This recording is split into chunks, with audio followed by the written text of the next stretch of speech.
Questão de número 34, capítulo 6. Na figura, uma prancha de massa de 40 kg repousa em um peso sem atrito e um bloco de massa de 2 kg repousa sobre a prancha. O coeficiente de atrito estático entre o bloco e a prancha é de 0,6 e o coeficiente de atrito cinético é de 0,4. O bloco é puxado por uma força horizontal F de módulo de 100 N. Em termos dos vetores unitários, quais são as aceleração do bloco e da prancha? Então, nós temos o seguinte.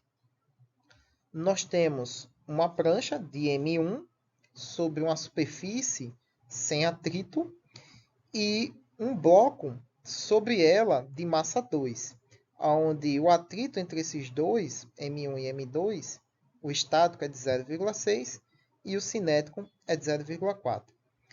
Vai haver uma força de tração puxando esse bloco 2 e a gente quer saber qual é a aceleração do bloco 1 e do bloco 2. Certamente essa força vai fazer os blocos se moverem em conjunto. Bom, a gente está supondo. Então vamos começar aqui as nossas análises, começando com suposições. Na letra L, que é o seguinte, em termos de vetores unitários, qual é a aceleração do bloco, ou seja, M2, né? E na letra B, da prancha. Analisando as forças que atuam sobre o bloco M2, nós temos aí, para além da força que está o puxando, nós temos a força peso dele, a normal, que nesse caso aqui vai ser a superfície, que vai ser em relação à superfície de contato do M1, então é o par ação reação, né? Que é a normal que M1 faz em 2. Nós temos a força de atrito, que vai ser ou cinética ou estática, né? Então a gente não sabe ainda se o bloco desliza sobre a prancha ou não, se eles se movimentam em conjunto devido à ação dessa força. E, analisando essas forças atuantes sobre o bloco 2, nós temos o seguinte, que para o eixo Y, nós temos que a força resultante é a normal menos o peso. Como ele nem sobe nem desce, né? Ou seja, não há movimento nesse eixo, então a força resultante ela é nula.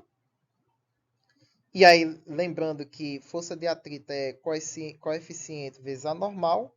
Então, a nossa normal vai ser igual a força-peso, que vai nos dar aí uma força de atrito igual ao coeficiente vezes a força-peso. E a força-peso é a massa do bloco 2 vezes G, que é a aceleração da gravidade. Aqui a análise é para o bloco roxinho, né? O M2. Por isso que M2 ali. Substituindo os valores, nós temos o seguinte, que a força de atrito estático, ou seja, para manter o bloco parado ali, né, sobre o bloco 1, o bloco 2 sobre o bloco 1, né, ou seja, ele não se mover, nós temos que a força de atrito estático máxima vai ser 0,6 vezes 10 vezes 9,8, que dá 58,8 newtons. Então, ou seja, essa força F, né, ela é suficiente para fazer o bloco deslizar por cima da prancha. Mas vamos mostrar isso, né, para dar-nos a certeza que isso ocorre.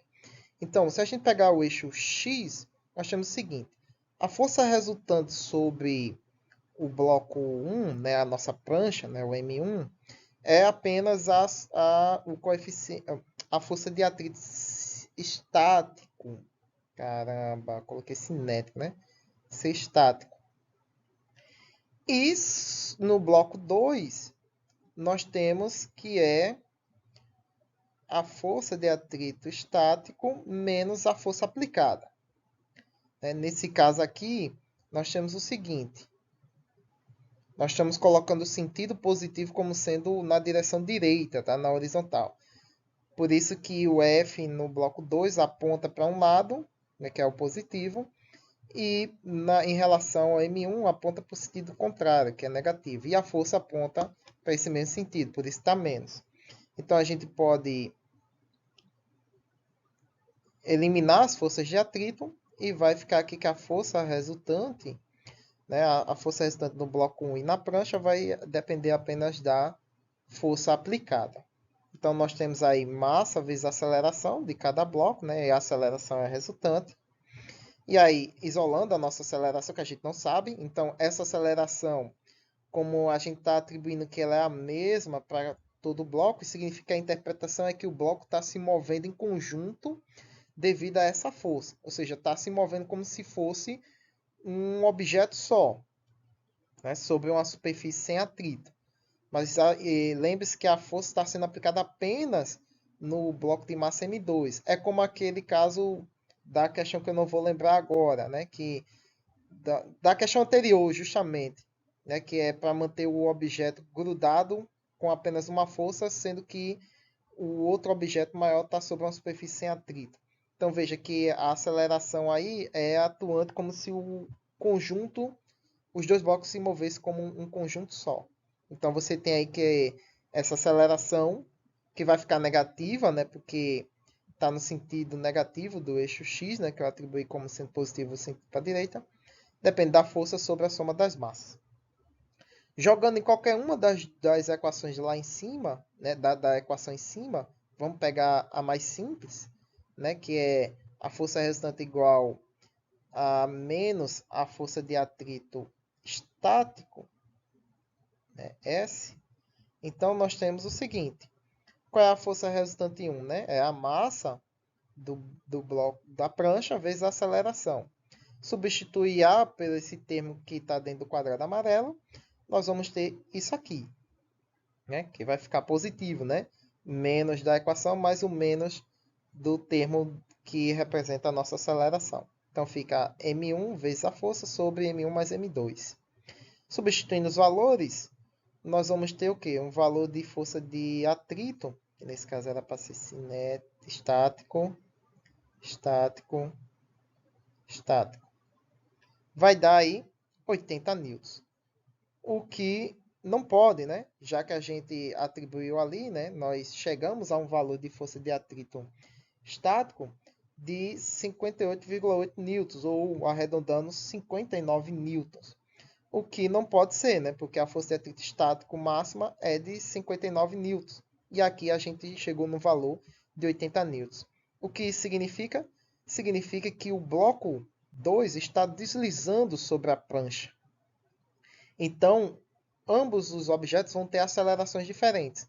Um bloco 2, uma aceleração em relação à prancha, e o bloco 1, a nossa prancha, com uma aceleração em relação ao chão. Né? Então, eles vão ter movimentos diferentes.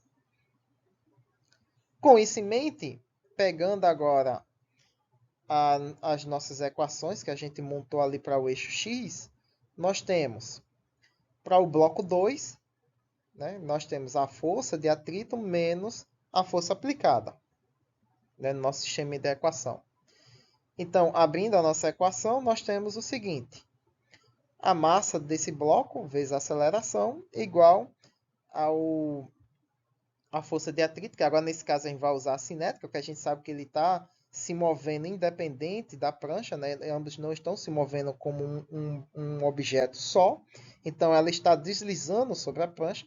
Então, nesse caso, coeficiente de atrito cinético, massa desse bloco vezes a aceleração da gravidade, menos a força aplicada.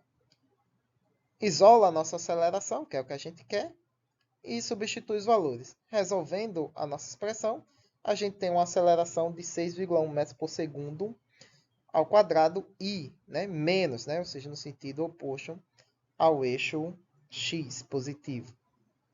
A letra B, a gente pega a equação lá, a primeira equação do nosso sistema lá que a gente montou, que é a força resultante no bloco 1, que é simplesmente somente menos a força de atrito. Nesse caso, agora sim, cinética. E aí a gente tem a massa de 1 vezes a aceleração, vai ser o coeficiente de atrito cinético vezes a massa de 2 vezes g. Isola a nossa aceleração, então nós temos essa expressão. Substitui os valores, 0,4, né, que é o coeficiente de atrito cinético, vezes 10, que é a massa do bloco da prancha, vezes a aceleração da gravidade, que é 9,8, sobre 40, que é a massa do bloco 1.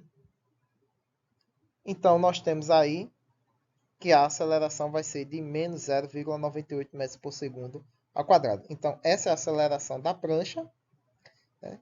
E menos 6,1 metros por segundo ao quadrado vai ser a aceleração do bloco que está em cima da prancha. Muito bem, pessoal. Espero que tenham compreendido. Espero que tenha ajudado. Não se esqueça de curtir, compartilhar e se inscrever se puder. Críticas, dúvidas e sugestões na caixa de comentários. E até a próxima questão.